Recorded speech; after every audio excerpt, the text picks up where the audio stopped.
Sir పర్లేదు sir తాత మీరు కూర్చోండి. తాత నేను సీఎంని.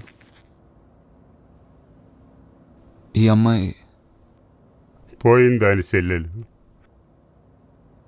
ఇంట్లో ఉండడానికి బెంబేలెత్తిపోయింది. తీసుకొచ్చానయ్యా. మీ పెద్ద కూతురు విషయంలో ఒక పొరపాటు జరిగింది. ఆ తప్పును ఎలా సరిదిద్దుకోవాలో మీరే చెప్పండి. ఆడు తప్పు చేశాడు, ఆడికి శిక్ష పడాల, అంతే బాబు. ఇంకేముంటుంది? మా అమ్మాయి తిరిగి రాదుగా. వెళ్ళొస్తాం బాబు. చీకటైపోతే మాకు బస్సులు దొరకవు. ఒక్క నిమిషం.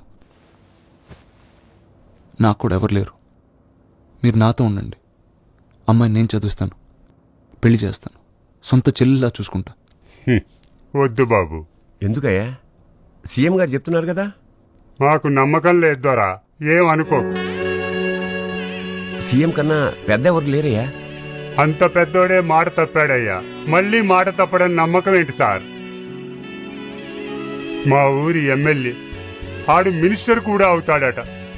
ఆడికి ఎంత గడ్డి పెడితే అర్థమవుతుందయ్యా ఆడి ఊర్లో ఆడాలని కూతుర్లుగా చూసుకోవాలని. దున్నపోతుల్లా మీద పడి నా కూతుర్ని చెరిస్తే సిగ్గు లేకుండా ఆ దున్నపోతులు కొమ్ము కాచాడయ్యా.